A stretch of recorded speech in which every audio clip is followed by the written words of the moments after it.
नमस्कार, स्वागत है एक बार फिर से आपको आप सबका एक बार फिर से स्वागत है आप सभी लोगों का। आज हम एक और वीडियो में बात करने वाले हैं कि कोरोना किस तरीके से भारत में हो सकता है कि आने वाले दिनों में कोहराम मचा दे, क्योंकि दो ऐसे केस मिले हैं अभी। हालांकि उन दोनों मामलों की अगर बात करें तो दोनों के दोनों जो केस है वो निगेटिव साबित हो गए हैं। लेकिन इसका ये मतलब नहीं है कि कोरोना को हम हल्के में ले सकते हैं, क्योंकि अभी आप सब लोगों ने देखा भी होगा, आप सबको पता भी होगा कि चीन में किस किस तरह की स्थिति वहाँ पर बनी हुई है। लोग परेशान हैं, अस्पतालों में बेड नहीं है।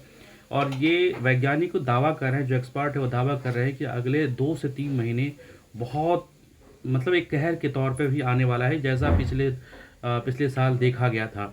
तो फिलहाल जो भारत में जो स्थिति है, अभी वैसी स्थिति है नहीं बिहार, लेकिन भारत की सरकार ने फिलहाल इसको अलर्ट मोड पर कर दिया है। केंद्र सरकार बिल्कुल अलर्ट मोड पर है।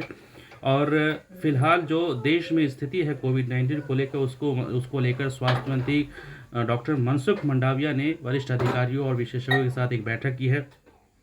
और उस बैठक में कई तरह की बातों पर चर्चा किया गया है कि किस तरीके से भारत में आने वाले दिनों में अगर कोरोना की स्थिति अगर वैसी बनती है जैसे पिछले साल थी, तो उसको किस तरीके से उसका मुकाबला किया जाए, और उस मुकाबले में क्या क्या ज़रूरी चीज़ों क्या क्या ज़रूरी कदम उठाए जाने चाहिए, उन तमाम चीज़ों को लेकर स्वास्थ्य मंत्री, जो केंद्रीय स्वास्थ्य मंत्री है डॉक्टर मनसुख मंडाविया ने, वो अधिकारियों और विशेषज्ञों के साथ बैठक की है। लेकिन इसमें एक और चीज़ है जो आप सबको भी जानना बेहद ज़रूरी है, क्योंकि पिछले पिछले साल अगर देखा जाए तो कोरोना की जो स्थिति बनी थी उसमें बहुत सारी चीज़ सीखने को मिला था कि किस तरीके से कोरोना जैसे जो लाइलाज कह सकते हैं कि जो स्थितियाँ बन रही थी उसको कैसे हैंडल किया जाना चाहिए। तो उसको लेकर कहीं न कहीं सरकार जो है अलर्ट मोड पे है, और उन्होंने देश की सभी सरकारों को अलर्ट रहने को कहा है। उसके बाद सरकार की तरफ से कहा गया है कि ज़रूरी मास्क लगाएं, और बूस्टर डोज़ जो सरकार की तरफ से दिया जा रहा है उसको ज़रूर लगाएं। तो फिलहाल ये जो ज़रूरी कदम है उसको करने के लिए कहा गया है, ताकि आने वाले दिनों में जो है वैसी स्थिति न बने जैसे पिछले साल या फिर उससे पिछले साल जो देखने को मिले हुए थे। इसी बैठक के बाद जो है स्वास्थ्य मंत्री, जो केंद्रीय स्वास्थ्य मंत्री है डॉक्टर मनसुख मंडाविया ने राहुल गांधी की भारत जोड़ो यात्रा देश हित में ख़त्म करने की अपील की है। उन्होंने उनको खत लिखा था।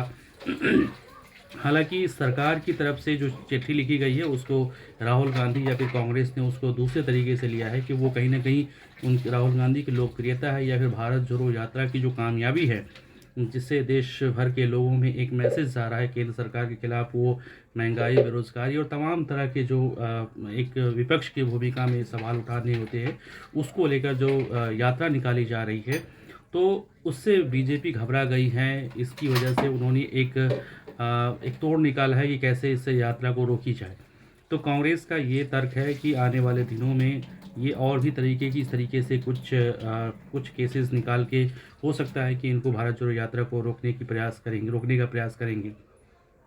लेकिन मुझे ऐसा लगता है कि इस बात को लेकर ये सोचने की भी ज़रूरत है कि क्या आने वाले दिनों में सच में अगर कोविड की जो स्थिति पहले पिछले साल बनी थी उसको लेकर अभी अगर सतर्क रहने की ज़रूरत है, अभी से अगर सतर्क रहा जाए तो जाहिर सी बात है कि हम वो जो स्थिति बनती है जो भारत में पिछले साल देखा गया था, वैसी स्थिति हम बनने से रोक सकते हैं, क्योंकि ये एक सामूहिक प्रयास से, सामूहिक निर्णय से ही इससे बचा जा सकता है।